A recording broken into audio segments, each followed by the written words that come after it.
27 साल गुजरात पर शासन करने के बाद अगर भारतीय जनता पार्टी अपना जो ऑल टाइम हाईएस्ट फिगर 127 सीटों का उससे थोड़ा कम 121 पर आकर ठहरती दिखाई देती है मनोज जी, तो बहुत बड़ी अचीवमेंट होगी ये पार्टी के लिए। जहाँ तक भारतीय जनता पार्टी की बात है, अभी देवेंद्र जी से भी बोल रहे थे, प्राची भी बता रही थी, भारतीय जनता पार्टी जो है कि अपने वोट को बचाने की ही नहीं कोशिश करती, वो जोड़ने की भी कोशिश करती है। उनके वोटर जो थे महिलाएं थी ही, यंगेस्ट वोटर जो थे ही, शहरी वोटर थे ही, उनके साथ उन्होंने एसटी और एसी जो वोटर है उनको भी उन्होंने जोड़ा है और ये पूरे सीरियसली उस पर काम करते हैं। चाहे आप राष्ट्रपति का चुनाव करें या उसको चाहे जिस तरह से राजनीति लाभ लेने की बात करें, भारतीय जनता पार्टी किसी न किसी तरीके से अपने वोटरों को अपने पास तो रखती ही है, नए वोटर को कैसे जोड़ना है इस पर भी काम करती है। जिस तरीके से आपने अहमदाबाद का दिखाया, अहमदाबाद में 15 सीटें इन्होंने जीता था 21 में से, और भारतीय जनता पार्टी को यह डर सता रहा था कि क्या इस बार यहाँ पे हमारा परफॉर्मेंस उसी तरीके का हो सकता है कि नहीं हो सकता है। यही कारण था कि प्रधानमंत्री ने वहां पर 45 किलोमीटर तक लंबी अपनी पदयात्रा उन्होंने माने रोड शो किया था और ऐसा उन्होंने टारगेट किया था, उन एरिया को किया था जो पिछली बार चुनाव में वहां से उनको कम वोट मिले थे। तो ये कितने अंदर से जाकर अपनी राजनीति लाभ को कैसे भंजाना है और अपने वोटरों को कैसे खींच कर लाना है, इसका इन्होंने पूरा ध्यान रखता है और यही कारण है। और भारतीय जनता पार्टी पिछले चुनाव को सिर्फ आप लोग पाटीदारी को मत देखिए, सूरत का वो बेल्ट था जहां जीएसटी से लोग ज्यादा प्रभावित थे, पूरे कहा जाता था कि गुजरात में नोटबंदी से लेकर ज्यादा परेशानी थी, इन सारे चीजों को और बीजेपी ने हैंडल किया और खुद जाकर अमित शाह ने सूरत में बैठकर जितने भी व्यापारी थे, कपड़ा व्यापारी थे और जितने भी व्यापारी थे उनके साथ उन्होंने डायरेक्ट संवाद किया और सारे लोगों के साथ किया। और यही काम प्रधानमंत्री ने इस बार आकर अहमदाबाद में किया है। ये रोड शो ही नहीं था, उनके साथ संवाद भी करना था, उनको समझना भी था, अपने वोटर को कहीं ना कहीं वही बात आ जाती है कि आप कोई भारत में इस वक्त किसी भी चुनाव में भारतीय जनता पार्टी कितनी जद्दोजहद के साथ जाती है, कितनी भूख के साथ जाती है, लड़ाई लड़ती है, और बाकी दल जो हैं वो कितनी कशमकश करते हैं चुनावों के लिए। हमारे साथ निर्णय कपूर हमारे गुजरात ब्यूरो चीफ वो भी जुड़े हुए हैं।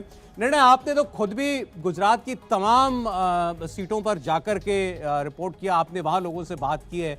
अब जो एग्जिट पोल का असेसमेंट है 112 से 121 सीटें, तो ये बताइए पहले तो कि आपको भी फाइनल फिगर जो है आपके हिसाब से इसके आसपास ही आता हुआ लगता है, और क्या ये बीजेपी के अपनी इंटरनल असेसमेंट के भी करीब है?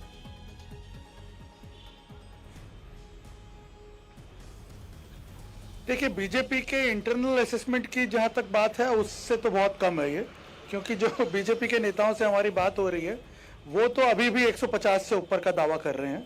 लेकिन जितना मेरा अंडरस्टैंडिंग है, जितना मैं समझ पाया हूं इतना घूमने के बाद और जो भी स्थानीय इश्यूज हैं उनको रीड करने के बाद, मुझे लग रहा है कि ये वोटिंग 150 वाली तो नहीं हुई है। और मेरा जो खुद का असेसमेंट था वो करीब 120 सीट का है, 120 प्लस माइनस 5 में लेके चल रहा था। तो जो हमारा एग्जिट पोल आ रहा है 112-21 का करीब करीब सेम है। और कांग्रेस का भी मैं आपको बता दूं कि जब मैंने अपना शुरू किया था घूमना गुजरात के अंदर, तब मुझे ये लग रहा था, इनफैक्ट जो फीडबैक हमें मिल रहा था उससे ऐसा लग रहा था कि बीजेपी सचमुच में 150 के ऊपर जा रही है। और क्योंकि गांधीनगर वाला कहीं सिनेरियो दोबारा रिपीट ना हो, गांधीनगर म्युनिसिपल कॉर्पोरेशन में जो हुआ था पिछले साल स्थानीय चुनाव में, कि आम आदमी पार्टी ने इस तरह से कांग्रेस के वोट काट दिए कि बीजेपी जो है 44 में से 41 सीटें जीत गई। तो वो एक दिमाग में बैकड्रॉप में चल रही थी बात। लेकिन जब हम ग्राउंड पे घूमे और हमने खास तौर पे मध्य गुजरात के और आदिवासी इलाकों में जब घूमे, तब पता चला कि कांग्रेस को आप एकदम राइट ऑफ नहीं कर सकते। कांग्रेस का जो ट्रेडिशनल वोट है वो अभी भी उसके साथ इंटैक्ट है। हालांकि कांग्रेस की बहुत सारी नीतियां ऐसी रही हैं जो उसके लिए काफी घातक साबित हुई हैं, लेकिन फिर भी वोटर जो उसका है, ट्रेडिशनल वोटर, वो आज भी उसके साथ चिपका हुआ है। रही बात आम आदमी पार्टी की, तो जो यहां बैठ के आपके मन में एक परसेप्शन बन रहा है कि आम आदमी पार्टी सिर्फ कांग्रेस को नुकसान कर रही है, ऐसा नहीं है। आम आदमी पार्टी सौराष्ट्र में और साउथ गुजरात के खास तौर पे ट्राइबल एरिया में अच्छे वोट ले रही है। करीब हमें लग रहा है कि उसका जो वोट शेयर है वो 12-14% के आसपास आएगा उन इलाकों में। लेकिन जो मध्य गुजरात और उत्तर गुजरात वाला एरिया है, यहाँ पे आम आदमी पार्टी बिल्कुल गायब है। मतलब 3% की जो आप बात कर रहे हैं मुझे वो भी नहीं दिख रहा है यहाँ पे, क्योंकि बड़ौदा जैसे इलाकों में, आनंद जैसे इलाके में, खेड़ा में आम आदमी पार्टी बिल्कुल नदारद थी। तो ऐसी सूरत में मुझे लगता है वो कुल मिलाकर के उसका जो वोट शेयर है वो 7-8% के आसपास ही आकर के अटकेगा, जो कि हमारी धारणा के बिल्कुल विपरीत था जब हमने ये शुरू किया पूरा कैंपेन को स्टडी करना। और उसके अलावा हमने एक चीज देखी कि आम आदमी पार्टी जो है वो बीजेपी और कांग्रेस दोनों को नुकसान पहुंचा रही है, कांग्रेस को ज्यादा, बीजेपी को कम। लेकिन कई ऐसी सीटें हैं जिसमें बीजेपी को भी 5% से ज्यादा वोट का नुकसान आम आदमी पार्टी पहुंचा रही है सौराष्ट्र में।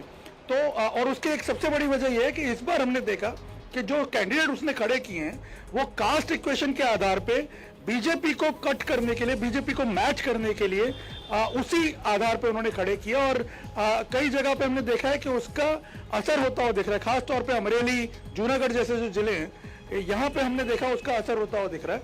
तो ओवरऑल जब हम देखते हैं पूरी पिक्चर को, जब एक लार्जर पिक्चर इसकी हम एक लार्जर तस्वीर जब बनाते हैं तो हमें दिख रहा है कि बीजेपी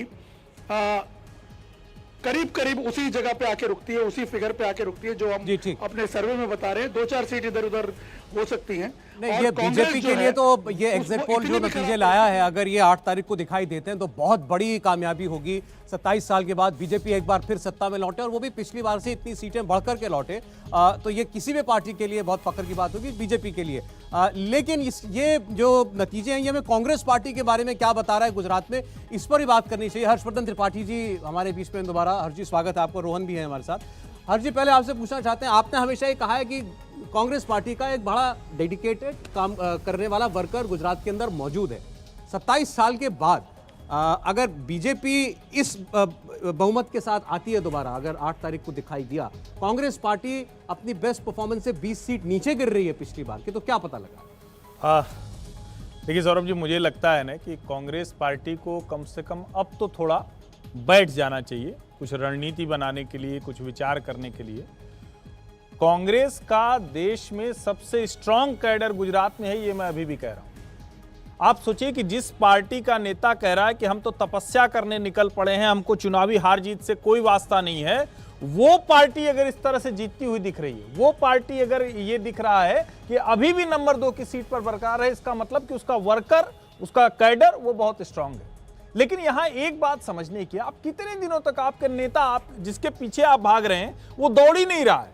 आप तेज रफ्तार में दौड़े, आप सोचिए थोड़ा धक्का लगा देते हैं, आगे वो चलने को तैयार नहीं। तो वो कांग्रेस का नेतृत्व तो ऐसा पत्थर हो गया है, ऐसी बाधा हो गया है, और ये बहुत दुर्भाग्यपूर्ण है। और लेकिन मैं कहता हूं कि भारत की राजनीति, लोकतंत्र इतना खूबसूरत है ना कि कोई इतना जड़ हो जाएगा तो कोई दूसरा उसको ढकेलेगा।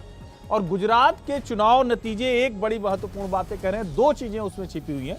पहला, निगेटिव पॉलिटिक्स, निगेटिव कमेंट करने वालों को जनता स्वीकार नहीं करती, भरोसा नहीं बनता है। और अगर निगेटिव वाला हो गया तो नकारे नेताओं को बर्दाश्त नहीं करती। आप बैठे रहेंगे, सोचेंगे सत्ता पलट जाएगी, कोई 20 साल 25 साल सत्ता में वो पलट जाएगा। जनता ऐसे नहीं देखती, जनता देखती है जो नेता काम कर रहा है, जो नेता कह रहा है कि अरे ठीक है भाई हम थोड़ा कमजोर है, चलो ताकत लगा लेते हैं। कांग्रेस इनमें से कोई काम नहीं कर रही है। आम आदमी पार्टी दूसरे वाले पॉइंट पे काम करती हुई दिख रही, उसका नतीजा दिख। ये बात आपकी कुछ हद तक ठीक है। आप कांग्रेस के नेताओं से गुजरात में बात की तो यही कहते हैं कि चुनाव तो जनता लड़ रही है, जनता अपने आप अपदस्थ करेगी इनको, 27 साल का कुशासन का इस बार अंत होगा। इंडिया टीवी हर वक्त हर जगह डाउनलोड करने के लिए सर्च करें India TV news Google play store या ऐप स्टोर पर।